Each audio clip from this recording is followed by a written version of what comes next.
सभी को नमस्कार। दोस्तों, आप ये निफ्टी का चार्ट अभी यहाँ पे देख रहे हैं। निफ्टी जो बंद हुई है 25,090 बंद हुई है आज सोमवार को 21 तारीख को। और आज निफ्टी बिल्कुल डिटो वहीं पे बंद हुई है जहां से बाजार ने एक ब्रेकडाउन यहाँ पे दिया था और मैंने आपको एक लेवल बताया था। वो लेवल था 25,130। 25,130 के लेवल पे जो बाजार ने अभी 2 दिन पहले ब्रेकडाउन दिया था, बाजार बिल्कुल देखिए उसको एक तरीके से मान लीजिए ब्रेकडाउन करके रीटेस्ट करने जा रहा है। और देखिए कल बाजार किस तरीके से ओपन होगा ये तो नहीं बोल सकते, क्योंकि देखिए बाजार में ओवरनाइट कुछ इवेंट भी चलते हैं या कोई भी न्यूज की वजह से बाजार ऊपर नीचे खुल जाते हैं। बट अगर नॉर्मल प्राइस एक्शन होता तो ये बाजार इस तरीके से नीचे की तरफ यहाँ पे आना चाहिए। और यहां पे एक अच्छी बात और है कि जो बाजार यहां पे अभी आ चुका है 25,130 के आसपास, इस बाजार के अंदर एक स्टॉप लॉस है वो बहुत ही छोटा हो गया है। यानी मैक्सिमम आप ये मान के चलिए 25,150 का एक एसएल हम यहां पे मान के चलेंगे और बाजार के अंदर अगेन इस तरीके से एक डाउन ट्रेंड यहां पे कन्वर्ट हो जाना चाहिए।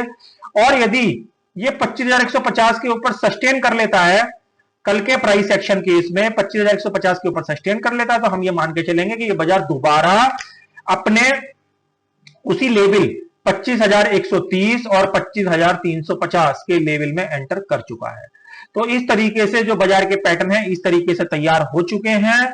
25,130 का अभी भी बाजार के अंदर एक एसएल रहेगा, तो फिलहाल 25,150 का एक एसएल हम मान के चलेंगे और वापस बाजार इस तरीके से नीचे की साइड शिफ्ट हो सकता है। कल बाजार में सेंसेक्स की क्लियरिंग भी है, तो बाजार इसी तरीके से यहां पे चल सकते हैं जो मैं आपको यहां पे बाजार में चीजें डिस्कस कर रहा हूं। ये निफ्टी का चार्ट है और अब आप ये सेंसेक्स का चार्ट देख रहे हैं। सेंसेक्स के अंदर भी सेंसेक्स का चार्ट मैं यहां पे लगा लेता हूं। सेंसेक्स के अंदर भी देखिए ठीक उसी तरीके से पैटर्न तैयार हो रहे हैं कि इसने 82,400 के पास एक यहां पे ब्रेकडाउन का एरिया इसने चूज किया था 82,400 का, और यहां पे उसके 82,400 के बाद ही 81,400 तक के रेट यहां पे आपके लिए बने थे। बट देखिए जब बाजार अगर ऊपर जा रहा है तो 82,400 से लेकर 500 का हम दोबारा एक एसएल इसके अंदर मान के चलेंगे। अगर ये 82,400 के अंदर एंटर हो जाता है तो वापिस ये 82,800 के लिए यहां पे तैयार हो जाएगा। अदरवाइज कल बाजार की जो रेंज है वो मैं आपको बता देता हूं, 82,400 और 81,900 ये बाजार की एक कल की रेंज रहेगी 500 पॉइंट की कल की एक्सपायरी में। यदि इन दोनों रेंज में से कोई सी भी एक रेंज टूटती है तो 82,400 में ऊपर की साइड या 81,900 में नीचे की साइड, तो 81,900 वाली रेंज वापस 81,000 की तरफ शिफ्ट कर जाएगी और 82,400 टूटने पर यह वापस 82,900 और 83 की तरफ शिफ्ट कर जाएगी। तो इस तरीके से कल के बाजार के पैटर्न यहां पे बनेंगे। 82,400 और 81,900 कल की 500 पॉइंट की आप ये रेंज सेंसेक्स की क्लियरिंग के लिए मान के चले।